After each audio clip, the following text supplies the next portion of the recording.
ಕೈ ಶಾಸಕ ಎನ್.ಎ. ಹ್ಯಾರಿಸ್ ಹಾಗೂ ಪುತ್ರ ಮೊಹಮ್ಮದ್ ನಲ್ಪಾಡ್ ನಿವಾಸದ ಮೇಲೆ ಬಿಟ್ಕಾಯಿನ್ ಪ್ರಕರಣಕ್ಕೆ ಸಂಬಂಧಪಟ್ಟಂತೆ ಇಡಿ ಅಧಿಕಾರಿಗಳು ಬೆಳ್ಳಂಬೆಳಗ್ಗೆನೆ ದಾಳಿ ಮಾಡಿದ್ದಾರೆ.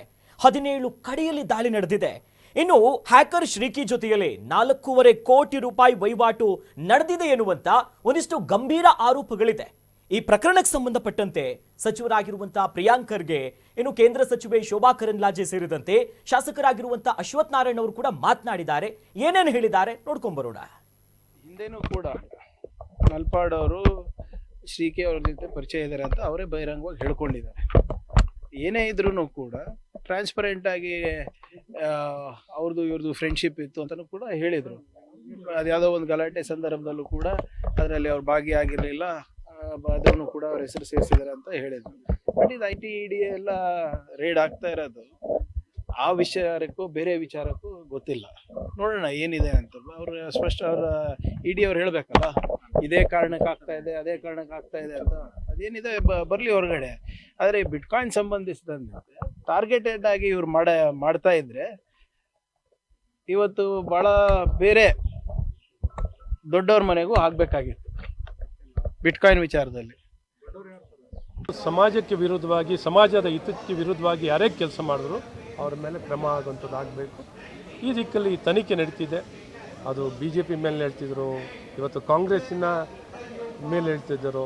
ಈ ತನಿಖೆ ಆದಾಗಲೇ ಒಟ್ಟಾರೆ ಸತ್ಯ ಹೊರಗೆ ಬರಬೇಕು. ಸತ್ಯ ಹೊರಗೆ ಬಂದು ತಪ್ಪಿಸ್ತ್ರ ಮೇಲೆ ಕ್ರಮ ಆಗೋಂಥದ್ದಾಗಬೇಕು. ತಪ್ಪಿಸ್ತ್ರ ಮೇಲೆ ಕ್ರಮ ಆಗಬೇಕು. ಯಾವುದೇ ಬಿಟ್ಕಾಯಿನ್ ಬಿಟ್ಕಾಯಿನ್ ಆಗಿದ್ರೆ ಬಿಟ್ಕಾಯಿನ್ ತನಿಖೆ ಆಗಬೇಕು. ಬಿಟ್ಕಾಯಿನಿನ ವಿಚಾರದಲ್ಲಿ ಕೆಲವು ಕಾಂಗ್ರೆಸ್ ನಾಯಕರು ಮಾತಾಡ್ತಿದ್ರು. ಆಗಿಂದಾಗೆ ಬಿಟ್ಕಾಯಿನ್ ವಿಚಾರದಲ್ಲಿ ತನಿಖೆ ಆಗಬೇಕು ಅಂತ ಕಾಂಗ್ರೆಸ್ ನಾಯಕರು ಹೇಳ್ತಿದ್ರು. ಆಗಲಿ, ತನಿಖೆ ಆಗಿ ಸಂಪೂರ್ಣವಾಗಿ ಇದು ಹೊರಗೆ ಬರಬೇಕು. ಬಂದು ಎಲ್ಲರಿಗೂ ಸತ್ಯತೆ ಗೊತ್ತಾಗುವಂಥದ್ದು ಆಗಬೇಕು ಅನ್ನೋಂಥದ್ದು ನಮ್ಮ ಒತ್ತಾಯನೂ ಕೂಡ. ಹಾಗಾಗಿ ಬಿಟ್ಕಾಯಿನಲ್ಲಿ ಯಾರೂ ತಪ್ಪಿಸ್ಕೊಳ್ಳೋಕ್ಕಾಗಲ್ಲ. ಡಿಜಿಟಲ್ ಟ್ರೇಸ್ ಅವ್ರು ಏನೇ ಮಾಡಿದ್ರು, ಯಾರೇ ಏನೇ ಮಾಡಿದ್ರು ಇನ್ನು 100 ವರ್ಷ ಆದಮೇಲೆ ಹಿಡಿಬೋದು. ಬೇಕಾದ್ರೆ ಮಾಡಲಿ ಅಂತಲೇ ನಾವು ಬಯಸ್ತೀವಿ. ಮಾಡಲಿ, ಹೇಳೋದಲ್ಲ, ಮಾಡಬೇಕು. ಮಾಡಿ ಸತ್ಯ ಹೊರಗೆ ತರುವಂಥ ಕೆಲಸವನ್ನು ಮಾಡಿದ್ರೆ ಭಾಳ ಸಂತೋಷ. ಈಗ ಅಧಿಕಾರಕ್ಕೆ ಬಂದು 3 ವರ್ಷ ಆಗಿದೆ. ಬಿಟ್ಕಾಯಿನ್ ವಿಚಾರದಲ್ಲಿ ಏನು ತನಿಖೆಯನ್ನು ಮಾಡ್ತಿರೋ, ಯಾಕೆ ಮಾಡಿಲ್ಲ ಇದುವರೆಗೂ? ಸೊ ಈ ಸತ್ಯ ಹೊರಗೆ ಬರುವಂಥದ್ದು ಆಗಲಿ. ನಿರಂತರವಾಗಿ ಆರ್ಥಿಕ ಅಪರಾಧಗಳನ್ನ ಕಾಂಗ್ರೆಸ್ ಮಾಡ್ತಾನೆ ಬಂದಿದೆ. ಆರ್ಥಿಕ ಅಪರಾಧಗಳಲ್ಲಿ ಬಿಟ್ಕಾಯಿನ್ ಕೂಡ ಒಂದು. ಬಿಟ್ಕಾಯಿನ್ ಮೂಲಕ ಬೇರೆ ಬೇರೆ ದೇಶಗಳಲ್ಲಿ ರಾಜಕಾರಣಿಗಳು, ಸ್ಪೆಷಲಿ ಕಾಂಗ್ರೆಸ್ ಕನೆಕ್ಟೆಡ್ ರಾಜಕಾರಣಿಗಳು ಇನ್ವೆಸ್ಟ್ ಮಾಡಿದ್ದಾರೆ ಅನ್ನುವಂಥ ಮಾಹಿತಿ ಆಧಾರದಲ್ಲಿ ಇವತ್ತು ED ಅವರು ರೈಡ್ ಮಾಡಿದ್ದಾರೆ ಅನ್ನುವಂಥದ್ದನ್ನು ನಾನು ಅಂದ್ಕೊಂಡಿದ್ದೀನಿ. ಯಾರು ತಪ್ಪು ಮಾಡಿದ್ದಾರೆ ಅವರಿಗೆ ಶಿಕ್ಷೆ ಆಗಬೇಕು, ಇದು ನಮ್ಮ ಅಪೇಕ್ಷೆ ಇರುವಂಥದ್ದು. ಯಾವುದೇ ಮಾಹಿತಿ ಇಲ್ಲದೆ ರೈಡ್ ಮಾಡುವಂಥ ಪ್ರಶ್ನೆ ಬರಲ್ಲ. ಎಲ್ಲದರಲ್ಲಿ ಪೊಲಿಟಿಕ್ಸ್ ಅನ್ನು ಕಂಡು ಹುಡುಕುವಂತ ಮತ್ತು ತಪ್ಪಿಸಿಕೊಳ್ಳುವಂತ, ಜಾರಿಕೊಳ್ಳುವಂತ ಒಂದು ಪಾರ್ಟಿ ಅಂದ್ರೆ ಅದು ಕಾಂಗ್ರೆಸ್ ಪಾರ್ಟಿ. ರಾಜ್ಯದಲ್ಲಿರುವಂತ ದುಡ್ಡನ್ನ ಇವತ್ತು ಬೇರೆ ಕಡೆ ಸಾಗಿಸಿ ಅಲ್ಲಿ ಇನ್ವೆಸ್ಟ್ ಮಾಡಿ ಅವರ ರಾಜಕಾರಣದ ಬೇಳೆ ಬೇಯಿಸಿಕೊಳ್ಳುತ್ತಿರುವಂತವರು ಕಾಂಗ್ರೆಸ್ ಅವರು. ಈ ಕಾಂಗ್ರೆಸ್ ಸರ್ಕಾರ ಭ್ರಷ್ಟ ಕಾಂಗ್ರೆಸ್ ಸರ್ಕಾರ. ಇದು ರಾಜ್ಯದಲ್ಲಿರುವಂತ ಸಂಪತ್ತನ್ನ ಬೇರೆ ದೇಶಕ್ಕೆ ಲೂಟಿ ಮಾಡಿ ಕಳಿಸುವಂತ ಸರ್ಕಾರ ಮತ್ತು ನಾಯಕರಂದ್ರೆ ಅದು ಕಾಂಗ್ರೆಸ್ ನಾಯಕರು. 2020 ಕೂಡ ಸುದ್ದಿಯಲ್ಲಿರುವಂತ ಪ್ರಕರಣ ಇದು. ಈ ಬಿಟ್ಕಾಯಿನ್ ಬ್ರಹ್ಮಾಂಡ ಏನಿದೆ, ಈಗ ಕಾಂಗ್ರೆಸ್ ನಾಯಕರ ಬುಡಕ್ಕಂತೂ ಬಂದಿದೆ. ಸೊ ಬಹಳ ವಿಶೇಷವಾಗಿ ಈಗ ಈ ಕೇಂದ್ರದ ತನಿಖಾ ಸಂಸ್ಥೆಗಳನ್ನ ಬಳಸ್ಕೊಳ್ಳಲಾಗ್ತಿದೆ ಅನ್ನೋದು ಒಂದು ಆರೋಪ. ಟಾರ್ಗೆಟ್ ಮಾಡಲಾಗ್ತಿದೆ ಅಂತ ಅನೇಕ ಕಾಂಗ್ರೆಸ್ ನಾಯಕರು ಹೇಳ್ತಿದ್ದಾರೆ. ಇದ್ರ ಬಗ್ಗೆ 2020ರಲ್ಲಿ ಆ CCB ಯಾವುದೋ ಡ್ರಗ್ಸ್ ಪಾರ್ಟಿಗಳನ್ನು ಒಂದು ವಿಚಾರಣಾ ಹಂತದಲ್ಲಿ ಶ್ರೀಕಿ ಮತ್ತೊಂದಷ್ಟು ಅವರ ಸ್ನೇಹಿತರುಗಳು ಈ ಬಿಟ್ಕಾಯಿನ್ ರೂಪದಲ್ಲಿ ಒಂದಷ್ಟು ಅವ್ಯವಹಾರ ನಡೆಸ್ತಾ ಇದ್ದಾರೆ. ಬ್ಯಾಂಕ್ ವಿಚಾರದಲ್ಲಿ ಈ ಹಣದ ಅಕ್ರಮ ವರ್ಗಾವಣೆ ನಡೀತಾ ಇದೆ ಅನ್ನುವಂಥ ವಾಸನೆ ಕಂಡು ಹಿಡಿದು ಅಲ್ಲಿಂದ ಶುರುವಾಗುತ್ತೆ. ಆ ನಂಟಲ್ಲಿ ನಲ್ಪಾಡ್ ತಗಲಾಕೋತಾರೆ. ಈ ಹಿಂದೆ ಕೂಡ 2018ರಲ್ಲಿ ಫರ್ಜಿ ಕೆಫೆಯಲ್ಲಿ ಗಲಾಟೆ ಆದಾಗ A1 ಹ್ಯಾರಿಸ್ ಆದರೆ A3 ಆಗಿರ್ತಾನೆ ಶ್ರೀಕಿ. ಆಗ ಇಷ್ಟೊಂದು ಮಟ್ಟಕ್ಕೆ ಇರಲ್ಲ. ವಿಚಾರಣಾ ಹಂತದಲ್ಲಿ ಏನಾಗುತ್ತೆ, ಶ್ರೀಕಿಗೂ ನಲ್ಪಾಡ್ಗೂ ಏನು ಸಂಬಂಧ ಅಂತ ಬಂದಾಗ ಶ್ರೀಕಿ ಬಾಯಿ ಬಿಡ್ತಾನೆ. 2018 ಅಂದರೆ 15ರಲ್ಲೇನೆ ನನಗೆ ಓಮರ್ ಅಂತ ಇನ್ನೊಬ್ಬ ನಲಪಾಡ್ ಸಹೋದರ, ಹೌದು. ಈತನ ಸಹೋದರ ಓಮರ್ ನಲ್ಪಾಡ್ ಏನಿದ್ದಾರೆ, ಅವರು ನಾನು ಸ್ನೇಹಿತರು. ಅಂದ್ರೆ ಯಾರೋ ಮನೀಶ್ ಅನ್ನೋರ ಮೂಲಕ ಏನೋ ನನಗೆ ಸ್ನೇಹಿತ ಆಗಿದ್ದ. ಸೊ ಹಂಗಾಗಿ ನಿರಂತರವಾಗಿ 2018 ನಂತರದಿಂದ ನಾವು ಪಾರ್ಟಿಗಳು ಮಾಡ್ಕೋತಾ ಬಂದ್ವಿ ಅನ್ನುವಂಥ ನಿಟ್ಟಲ್ಲಿ ಹೇಳಿಕೆ ಕೊಟ್ಟಿದ್ದ. ಅದಾದ್ಮೇಲೆ ನಲ್ಪಾಡ್ ಮೇಲೆ ಒಂದು ಕಣ್ಣಿಡ್ಲಾಗಿತ್ತು.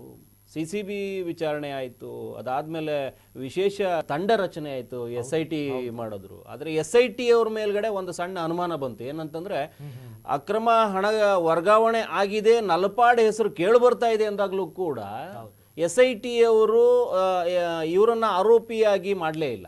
ನಲ್ಪಾಡ್ ಅವ್ರನ್ನ ಸೇರಿಸೋದಕ್ಕೆ ಹಿಂಜರಿಕೆ ಹಾಕಿದ್ರು ಅಥವಾ ಹಿಂದೇಟ್ ಹಾಕಿದ್ರು. ಇದನ್ನ ಪರಿಗಣಿಸಿ ED ಎಂಟ್ರಿ ಆಯಿತು. ಹೌದು. ಹಣ ವರ್ಗಾವಣೆ ಅಂತ ಬಂದಾಗ ED ಎಂಟ್ರಿ ಆಯಿತು. ರಾಜಕಾರಣಿಗಳು ನಲ್ಪಾಡ್ ಹ್ಯಾರಿಸ್ ಅವರ ರಾಜಕೀಯ ಲೆಕ್ಕಾಚಾರದಡಿಯಲ್ಲಿ ಒಂದಷ್ಟು ಅಕ್ರಮ ಆಗಿದೆಯೇನೋ ಅನ್ನುವಂಥ ನಿಟ್ಟಲ್ಲಿ ED ಇದಾಗುತ್ತೆ.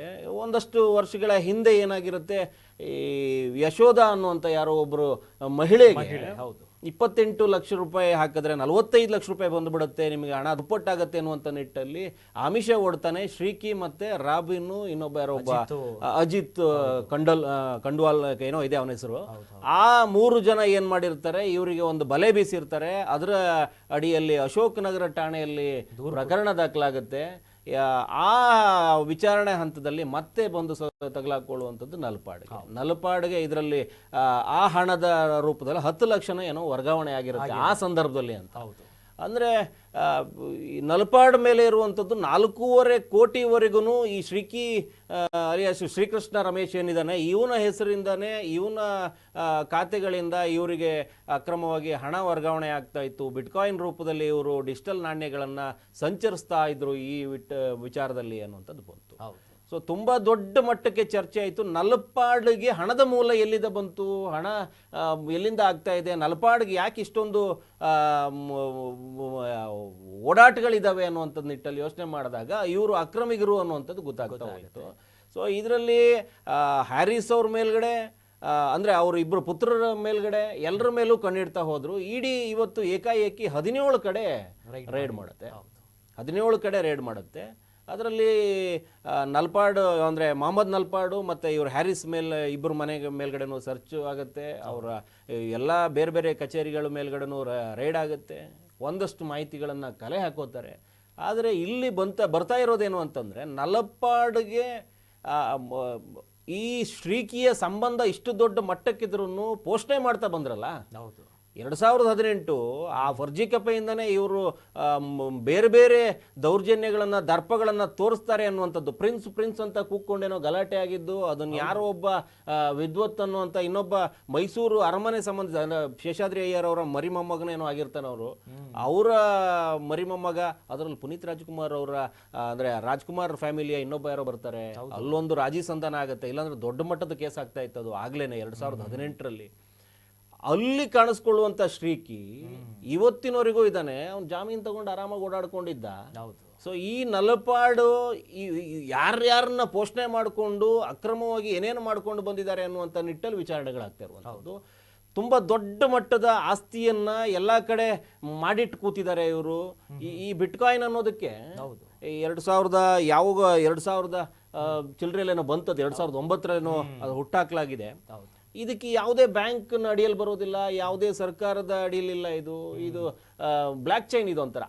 ಬ್ಲ್ಯಾಕ್ ಚೈನ್ ಮೂಲಕ ನಿಮಗೆ ಡಿಜಿಟಲ್ ನಾಣ್ಯವನ್ನು ಸಂಚರಿಸ್ತಾ ಬರ್ತಾರೆ. ಯಾವುದೂ ಇದಿಲ್ಲ, ಯಾವುದೋ ಒಂದು ಖಾತೆ ಅಡಿ ಸರ್ಕಾರ ಕೂಡ ಇದಕ್ಕೆ ಯಾವುದೇ ವಿಮೆ ಏನೂ ಮಾಡೋದಿಲ್ಲ. ಇದು ಸುಮ್ಮನೆ ಒಂದು ಗಾಳಿಯಲ್ಲಿ ಓಡಾಡ್ತಾ ಇರ್ತವೆ. ಆ ನಿಟ್ಟಲ್ಲಿ ಇವರ ಹಣಗಳನ್ನು ಬೇರೆ ಬೇರೆಯವರ ರೂಪದಲ್ಲಿ ಸಂಚರಿಸ್ತಾ ಅದನ್ನು ಒಂದು ಕಾರ್ಯಗತವಾಗಿಸ್ಕೊಂಡು ಇಷ್ಟೊಂದು ಮಾಡ್ಕೊಂಡು ಕೂತ್ಕೊಂಡಿದ್ದಾರೆ ಅನ್ನುವಂಥದ್ದು ಇಡೀ ವಿಚಾರಣಾ ಹಂತದಲ್ಲಿರುವಂಥದ್ದು. ಬಿಡೋದಿಲ್ಲ ಅನ್ನೋದು ಕನ್ಫರ್ಮ್ ಇತ್ತು. ಯಾವ ಕಾರಣಕ್ಕೂ ಬಿಡೋ ಪ್ರಶ್ನೆನೇ ಇಲ್ಲ ಅನ್ನುವಂಥದ್ದು. ಆದಷ್ಟು ಇವರು SIT ಮೇಲೆ ಪ್ರಭಾವ ಬೀರಿದ್ದು ಕಾಣಿಸ್ಕೊಳ್ತು. ಇವರು ಎಲ್ಲೂ ಕೂಡ ಆರೋಪಿಯಾಗಿ ಈ ಎಲ್ಲಾ ದಾಖಲೆಗಳು ಸಿಕ್ಕಿದ್ರು, ಬ್ಯಾಂಕ್ ಖಾತೆಗೆ ಅಕ್ರಮವಾಗಿ ಹಣ ವರ್ಗಾವಣೆ ಆಗಿರೋ ಸಿಕ್ಕಿದ್ರು, ಶ್ರೀಕಿಗೆ ಇವರಿಗೆ ಸಂಬಂಧ ಇರೋ ಸ್ನೇಹಿತ ಅಂತ ಒಂದು ಬಿಂಬಿಸ್ಕೊಂಡ್ಬಿಟ್ಟು ರಿಕವರಿ ಕೂಡ ಮಾಡಿಲ್ಲ. 10 ಲಕ್ಷ ರೂಪಾಯಿ ಇರೋದು ಯಾವುದು ರಿಕವರಿನೂ ಆಗಿಲ್ಲ, ಮತ್ತೆ ಅವ್ರ ಮೇಲೆ ಕ್ರಮನೂ ಆಗ್ತಾ ಇಲ್ಲ. ಬರೀ ಸ್ನೇಹಿತ ಅಂದ ಪಕ್ಷಕ್ಕೆ ಈಗ ಇವರು ಈ ಸರ್ಕಾರನೇ ಅವ್ರದ್ದಿರೋದ್ರಿಂದ ಸ್ವತಃ ಸರ್ಕಾರದ 2ನೇ ಸ್ಥಾನದಲ್ಲಿ ಕೂತಿರೋರೇ ನನ್ನ ಮಗ ಅಂತ ಹೇಳ್ಕೊಂಡಿರ್ಬೇಕಾದ್ರೆ ನಲ್ಪಾಡಿಗೆ ಯಾವ ಮೂಲದ ಭಯ? ಹಾಗಾಗಿ ಇನ್ನೊಂದು ಸರ್ಕಾರನೇ ಬರಬೇಕಿತ್ತು ಇವ್ರು ಬುಡಕ್ಕೆ ಬೆಂಕಿ ಬೀಳೋದಕ್ಕೆ ಅನ್ನುವಂಥ ನಿಟ್ಟಲ್ಲಿ ಯೋಚನೆ ಮಾಡ್ತಾ ಇದ್ರು. ಅಷ್ಟೊತ್ತಿಗೆ ಇಡೀ ಇವತ್ತು ರೈಡ್ ಮಾಡ್ಕೊಂಡು ಕೂತ್ಕೊಂಡಿದೆ. ಒಂಥರ ಹೇವರಿಕೆ ತರುವಂಥದ್ದೇನು ಅಂತಂದ್ರೆ, ಆಡಳಿತದಲ್ಲಿರುವಂಥವರು ದರ್ಪ ತೋರಿಸೋದು ಇನ್ನೊಂದು ಲೆಕ್ಕಾಚಾರ. ಈಗಿನ ಒಂದು ಹೊಸ ಪದ್ಧತಿ ಏನು ಅಂತಂದ್ರೆ, ಆಡಳಿತದಲ್ಲಿ ಇರುವವರ ಮಕ್ಕಳುಗಳು ವ್ಯವಹರಿಸೋದು, ಅಕ್ರಮ ಮಾಡೋದು, ಅನೈತಿಕ ಚಟುವಟಿಕೆಯಲ್ಲಿ ತೊಡಕೊಳ್ಳೋದು, ಅದು ಒಂಥರ ಅವ್ರದ್ದೇ ಆದ ಒಂದು ಜಾಲ ಮಾಡಿಕೊಂಡು ಇಡೀ ಸರ್ಕಾರದ ಬಲವನ್ನು ತಮ್ಮನ್ನ ತಾವು ಒಂದು ತೋಳುಬಲವನ್ನು ಪ್ರದರ್ಶನ ಮಾಡೋದಕ್ಕೆ ಇಟ್ಕೊಂಡು ಇಡೀ ಸರ್ಕಾರ ಇವರಲ್ಲೇ ಇದೆ, ಕಪಿ ಮುಷ್ಟಿಲಿ ಇದೆ ಅನ್ನುವಂಥ ನಿಟ್ಟಲ್ಲಿ ದರ್ಪ ತೋರುವಂಥ. ನೀವು 2018 ಕೇಸು ತಗೊಳ್ಳಿ, ಈಗಲೂ ತಗೊಳ್ಳಿ.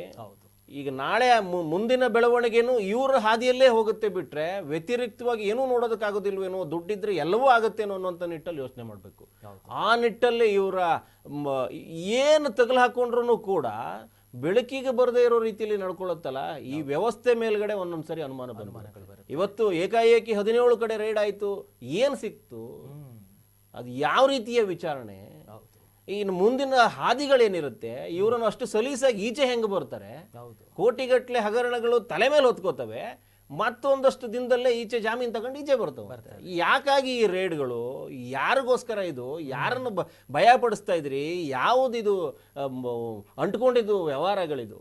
ಇದೆಲ್ಲ ತುಂಬ ದೊಡ್ಡ ಮಟ್ಟಕ್ಕೆ ಕೂತಿರುವಂಥದ್ದು. ರಾಜಕೀಯ ಈ ನಾಯಕರುಗಳು, ಅವರ ಮಕ್ಕಳುಗಳು ಕೃಪಾಪೋಷಿತ ನಾಟಕ ಮಂಡಳಿ ಮಾಡಿಕೊಂಡು ಇಡೀ ರಾಜ್ಯವನ್ನ, ದೇಶವನ್ನ ಸುಲಿದು ತಿಂತಾ ಇದ್ದಾವೆ. ಇದೊಂಥರ ಹೆಂಗಾಗಿದೆ ಅಂತಂದ್ರೆ, ಇವರು ಸುಲಿದು ತಿನ್ನೋದಕ್ಕೋಸ್ಕರ ಒಂದು ನಾಟಕ ಮಂಡಳಿ ಮಾಡ್ಕೊಂಡು ಕೂತ್ಕೊಂಡಿದ್ದಾವೆ. ಜನರ ಮುಂದೆ ಕಣ್ಣೊರೆಸುವ ತಂತ್ರ, ಸುಲಿದು ಕೂತ್ಕೊಳ್ಳೋದಕ್ಕೆ ಈ ರೀತಿಯ ಬ್ಲ್ಯಾಕ್ ಚೈನ್ಗಳ ಹಾವಳಿಗಳ ಜೊತೆಗೆ ಸೇರಿಕೊಂಡು ಒಂದಷ್ಟು ಬೇರೆ ಮಟ್ಟದ, ಅಂದರೆ ಇವತ್ತು ನಲ್ಪಾಡ್ ಒಬ್ಬ ಕಾಣಿಸ್ತಾ ಇದ್ದಾನೆ ನಮಗಷ್ಟೇ. ಆದರೆ ಪ್ರತಿಯೊಬ್ಬ ರಾಜಕೀಯದ ಆಡಳಿತ ವ್ಯವಸ್ಥೆ ಅಡಿ ಬರುವಂಥ ಕೆಲವೊಂದಷ್ಟು ಅಧಿಕಾರಿಗಳ ಮಕ್ಕಳು, ರಾಜಕೀಯ ಮುಖಂಡರುಗಳ ಮಕ್ಕಳು, ಹೆಚ್ಚಿನವರು ಈ ರೀತಿಯ ಅನೈತಿಕ ಹಾದಿಯಲ್ಲಿ, ಅಕ್ರಮದ ಹಾದಿಯಲ್ಲಿ ನಿಂತ್ಕೊಂಡಿದ್ದಾರೆ. ಹಾಗಾಗಿ ಈ ರಾಜ್ಯದ ಜನ ಎಚ್ಚೆತ್ಕೋಬೇಕು. ಇಲ್ಲಾಂತಂದ್ರೆ ತುಂಬ ದೊಡ್ಡ ಮಟ್ಟದ ದುಸ್ಥಿತಿಗೆ ಇನ್ನೂ ಇವು ರಾಜಕೀಯ ದಾರಿಯಲ್ಲಿ ಇನ್ನೂ ಎಳಸುಗಳು. ಈಗಾಗಲೇ ಅವು ಒಬ್ಬೊಬ್ಬನ ಮಾತುಗಳು ಕೇಳ್ಬಿಟ್ರೆ ಅವನು ಯಾವ್ದ್ಯಾವುದೋ ಅವ್ರ ಅಪ್ಪ ಮಾಡಿದ್ದಕ್ಕೆ ಇವನಿಗೆ ಸೀಟ್ ಕೊಟ್ಬಿಡ್ಬೇಕಂತೆ, ಅವ್ರ ಅಪ್ಪ ಮಾಡಿದ್ದಕ್ಕೆ ಇವನ ಮಾತಿಗೆ ಒಂದು ಗೌರವ ಕೊಟ್ಬಿಡ್ಬೇಕಂತೆ. ಮೊನ್ನೆ ಒಂದು ಸ್ಟೇಟ್ಮೆಂಟಲ್ಲಿ ಹೇಳ್ತೈತಲ್ಲ, ಅದು ಯಾರೋ ಟೋಪಿ ಗಡ್ಡದ ವಿಚಾರ ಎಲ್ಲ ಬಂದು ಬೇಕಾಗಿರಲಿಲ್ಲ. ನಿಮ್ಮದೇ ಹಾಸುಹೊಕ್ಕು. ಕೇಸುಗಳು ಬಿದ್ದಿದ್ದಾವೆ, ನಿಮಗೆ ಇಡೀ ನೀವು ಅದೇ ಸಮುದಾಯದಲ್ಲಿ ಇದ್ದುಬಿಟ್ಟು ಎಲ್ಲ ನೋಡ್ತಾ ಇದ್ದಾರೆ ಜನಗಳು, ಎಲ್ಲವೂ ನೋಡ್ತಾ ಇದ್ದಾರೆ. ಕಾಲ ಬಂದಿದೆ, ಇವತ್ತೇನೋ ಒಂದು ಹಂತಕ್ಕೆ ಆಗಿದೆ. ವಿಚಾರಣೆ ಮತ್ತು ಈ ರೈಡ್ಗಳು ಸರಿದಾರಿಯಲ್ಲಿದ್ದರೆ ಇವು ಎಲ್ಲವಕ್ಕೂ ಮುಕ್ತಿ ಸಿಗುವಂಥ ಕಾಲ ಬರುತ್ತೆ.